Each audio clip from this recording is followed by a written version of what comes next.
प्यारे बच्चों, आज हम पढ़ेंगे चैप्टर नंबर 2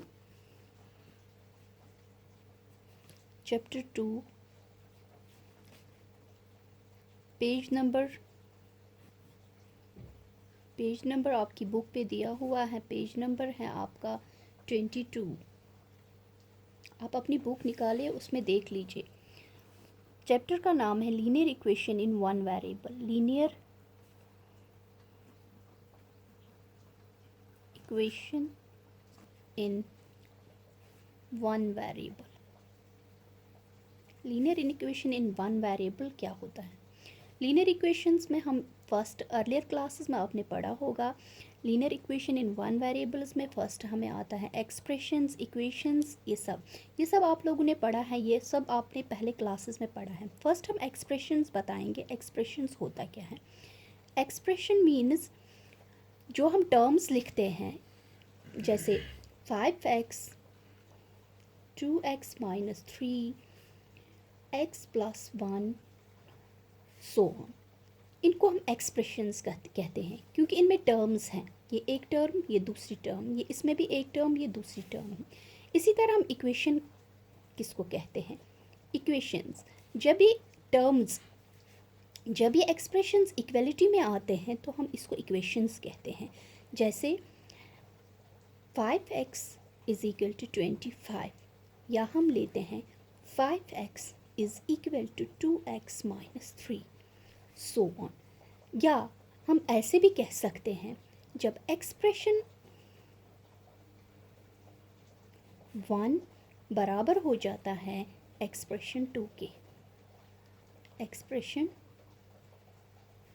2 में एक्सप्रेशन फर्स्ट आता है बराबर एक्सप्रेशन 2 के इक्वलिटी के दौरान, तो हम इसको इक्वेशन कहते हैं।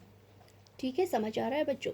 सो linear equation in one variable. Linear equation in one variable means that the highest power of the variable appearing in the expression is 1. Linear equation in one variable. Linear equation in one variable. Linear equation in one variable means that the highest power of the variable, जो highest power होगा variable का, variables हम कहते हैं x, y, z, जो हमें x इसमें आते हैं, जैसे इसमें आया है इस इक्वेशन में x है, इन सब को हम वेरिएबल्स कहते हैं। Linear equation in one variable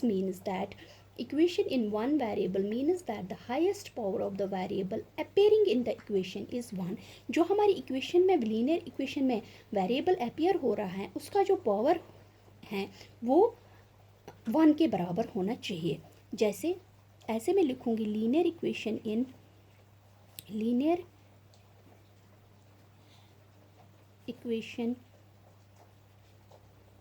in one variable means that the highest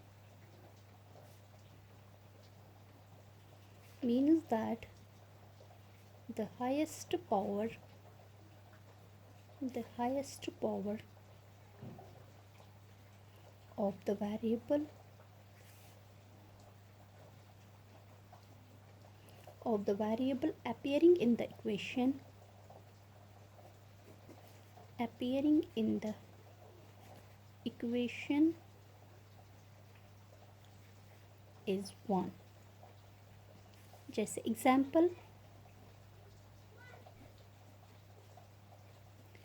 example में देखिए x - 2 = 7। आप देख लीजिए x इसमें वेरिएबल आ रहा है x का जो पावर है वो 1 है। सो linear equation in one variable means that the highest power जो है इस वेरिएबल का है वो 1 होना चाहिए। ये एक एग्जाम्पल है। नंबर 2 एग्जाम्पल इसमें आएगी 2y + 3 = 3। ये एक इक्वेशन है, इसमें आप देख लीजिए ये एक लीनियर इक्वेशन है। इसमें आप देख लीजिए y का पावर भी 1 आ रहा है। कोफिशिएंट इसका 2 है, लेकिन पावर हमें आना चाहिए 1, तो ये लीनियर इक्वेशन है। So it is a linear equation. इसी तरह जो इसमें आपने देखे x पढ़ते हैं, y पढ़ते हैं, इन सब को हम वेरिएबल्स कहते हैं। जैसे x, y, कहीं पर हम लिखते हैं z, t, सो ऑन, इन सब को हम वेरिएबल्स कहते हैं। वेरिएबल्स कहते हैं। इसी तरह अगर हम इस इक्वेशन में देखेंगे, यही इक्वेशन हम लेंगे x minus two is equal to 7। ये जो x माइनस टू है, इसका जो ये साइड है इसको हम लेफ़्ट हैंड साइड बोलते हैं, और जो इक्वलिटी के इस साइड में है इसको हम राइट हैंड साइड बोलते हैं। इसी तरह मैं आपको एक क्वेश्चन यहाँ पे बताऊँगी, does the following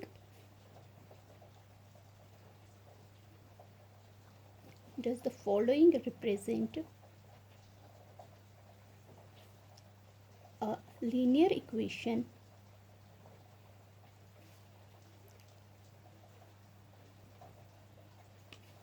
in one variable?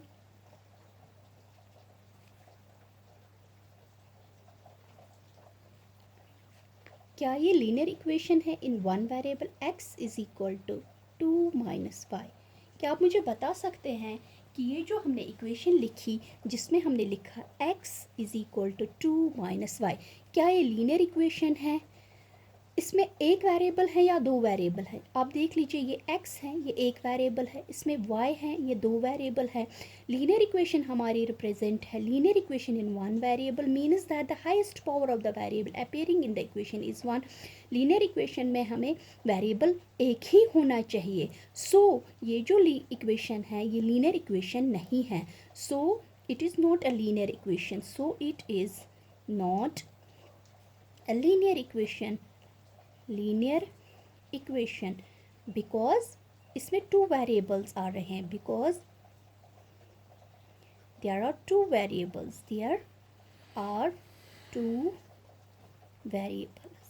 समझ में आ रहा है बच्चों?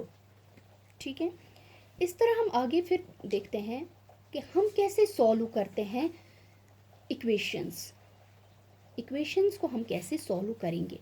Solving equations.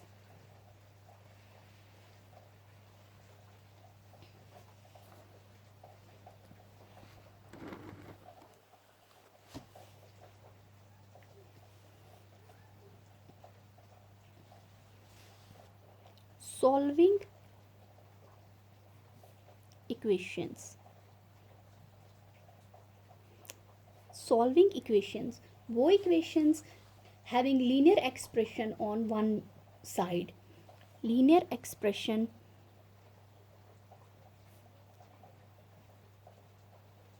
having linear expression on one side, जिनमें लीनियर एक्सप्रेशन जो होगा वो एक ही साइड में होगा। जैसे एग्जाम्पल में लेती हूँ 2x minus 3 is equal to 7। इस इक्वेशन को हम दो तरीक़ों से सॉल्व कर सकते हैं। एक तरीका है, इसमें हम इस इक्वेशन को ऐड और सब्ट्रैक्ट करेंगे किसी नंबर से, ताकि ये इक्वेशन जो है एक वेरिएबल में आ जाए, हमारा आंसर एक वेरिएबल में आ जाए। जैसे हम इसको ऐड बोथ साइड्स करेंगे, एडिंग +3 टू बोथ साइड्स। जब भी हम ऐड या सब्ट्रैक्ट या मल्टीपल करेंगे तो हमें बोथ साइड्स इसको मल्टीपल या ऐड और सब्ट्रैक्ट करना है। हम इसमें करेंगे 2x minus 3 plus 3 is equal to 7 plus 3। हमने इसको बोथ साइड्स में ऐड किया 3 से, तो ये आएगा 2x प्लस 0 इज़ इक्वल, क्योंकि पॉजिटिव 3 नेगेटिव 3 कैंसिल हो रहा है, 7 प्लस 3 हो गया 10, तो ये आएगा 2x इज़ इक्वल टू 10। तो यहाँ पे आएगा x इज़ इक्वल टू 10। ये जो 2 मल्टीपल में था, यहाँ पे कोएफिशिएंट जो था ये डिवाइड में आएगा। 2 1 ज़ा 2 2 5 ज़ा 10, x इज़ इक्वल टू 5। ये इसका एक मेथड है। दूसरे मेथड से हम इसको सॉल्व करेंगे, वो हो गया 2x माइनस 3, इसी इक्वेशन को हम लेंगे इज़ इक्वल टू 7। इसको हम दूसरे मेथड से by transposing method, by transposing में क्या होता है, ट्रांसपोजिंग में हम जो राइट हैंड साइड में पॉजिटिव टर्म्स होती हैं, जब हम उनको लेफ़्ट हैंड साइड में ले जाते हैं तो नेगेटिव बन जाती हैं, या राइट हैंड साइड में कोई नेगेटिव टर्म होती हैं, जब उसको हम राइट हैंड साइड में ले जाती है पॉजिटिव बन जाती है, यानी कि साइन चेंज हो जाता है। अब देख लीजिए क्या होता है, 2x minus 3 is equal to 7। यह आएगा 2x इज़ इक्वल टू 7। ये जो नेगेटिव 3 है, -3 है, हम जब इसको इस साइड में ले जाइए +3 आता है, तो ये बन जाएगा 2x इज इक्वल 7 + 3 हो गया 10, x इज इक्वल टू 10/2, क्योंकि ये जो मल्टीपल में 2 था आपका, ये मैंने डिवाइड में लिया, 2 1 ज़ा 2 5 ज़ा, तो x इज इक्वल टू 5। तो यहाँ पे आप देख लीजिए दोनों का आंसर सेम आया। जो क्वेश्चंस में हम यहाँ पे इस्तेमाल करते हैं, ज़्यादातर ये मेथड हम इस्तेमाल करते हैं ट्रांसपोजिंग मेथड। कौन सा मेथड हम इस्तेमाल करते हैं? Transposing method. हम इसी मेथड से ये क्वेश्चंस कर लेते हैं। Now solving equations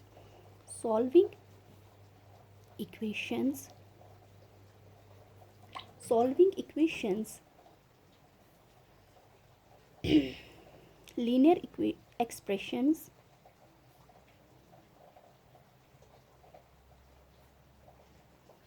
on both sides, जिसमें लीनियर एक्सप्रेशंस होंगे दोनों साइड में।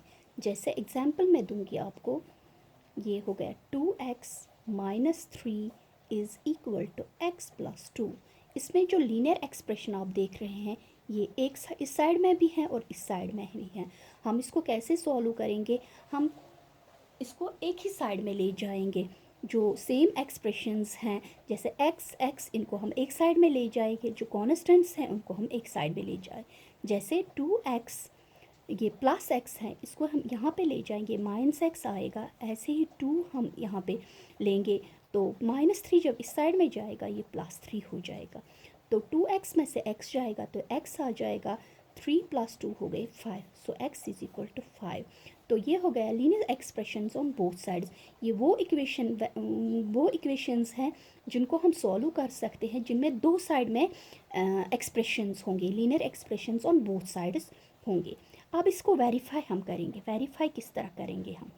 वेरिफिकेशन में हमें वैल्यू आ रहा है x इज इक्वल टू 5, सो हम इसको वेरीफाई करेंगे। हम इसको फर्स्ट इक्वेशन नाम देंगे। तो फर्स्ट इक्वेशन में हम लेफ़्ट हैंड साइड उठाएंगे। लेफ़्ट हैंड साइड जो फर्स्ट इक्वेशन का है वो है 2x - 3। इसमें हम वेरीफाई करेंगे x is equal to 5। x is equal to 5, तो ये आएगा 2 × 5, x की जगह 5 का वैल्यू सब्स्टिट्यूट करना है, -3 तो ये बन जाएगा 2 5 ज़ा 10 -3 विच इज़ इक्वल टू 7। इसी तरह हम राइट हैंड साइड उठाएंगे। राइट हैंड साइड में हमारा है x + 2।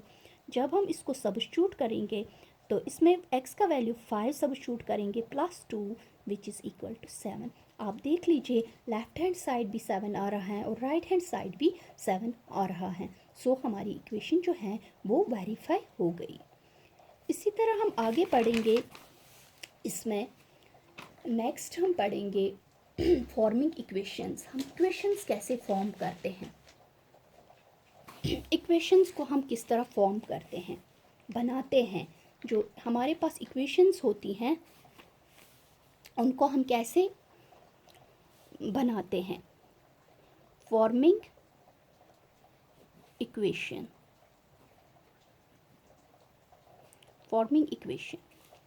ये हमारे पास इक्वेशन है, सम of to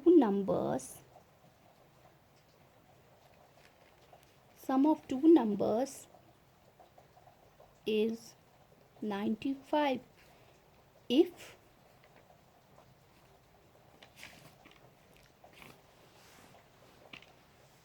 sum of two numbers is 95 if one exceeds the other by 15, find the number।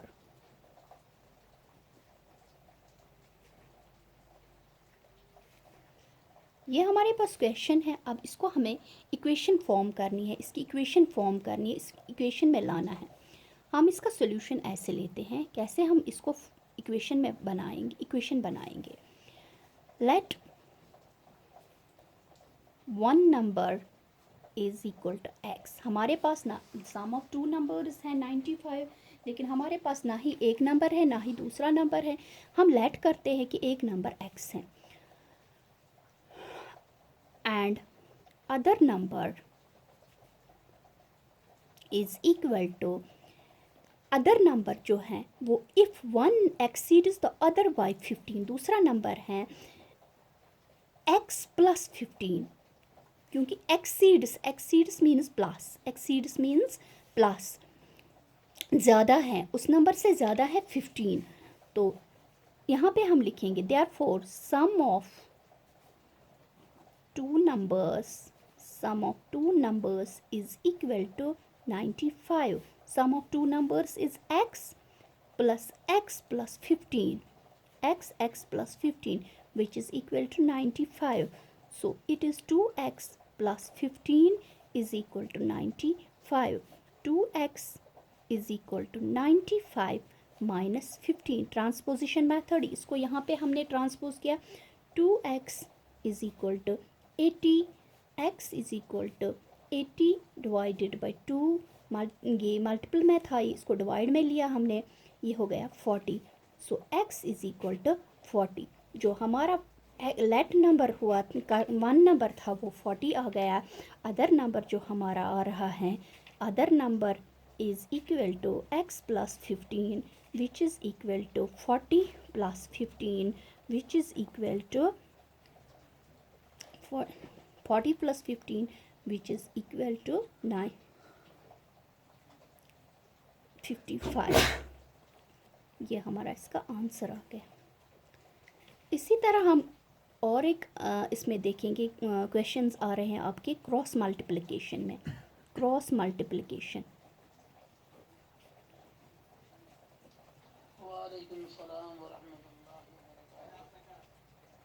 Example देखिए, हमारे पास इक्वेशन है x plus 1 divided by 2x plus 3, which is equal to 3/8. अब हमने इसको सॉल्व करना है. इसको हम कैसे सॉल्व करेंगे? क्रॉस मल्टीप्लिकेशन मेथड से. इसको हम इसके साथ मल्टीप्लाई देंगे और इसको हम इसके साथ मल्टीप्लाई करेंगे. इसको बोलते हैं हम क्रॉस मल्टीप्लिकेशन मेथड. ये आएगा 8 into x plus 1 is equal to 3 into 2x plus 3. तो हम जब इसको सॉल्व करेंगे, ये आएगा 8x plus 8 is equal to 3 2 ज़ा 6x प्लस 3 3 ज़ा 9, which is further equal to 8x minus 6x. Transposition method, यहाँ पे 9 minus 8, which is further equal to 8x में से 6x जाएंगे तो 2x रहेगा. यहाँ पे आएगा 9 में से 8 जाएगा तो 1 रहेगा. सो x इज़ इक्वल टू 1/2. ये क्रॉस मल्टीप्लिकेशन मेथड है. आज आपको इतना ही, कल हम इसकी एक्सरसाइज उठाएंगे.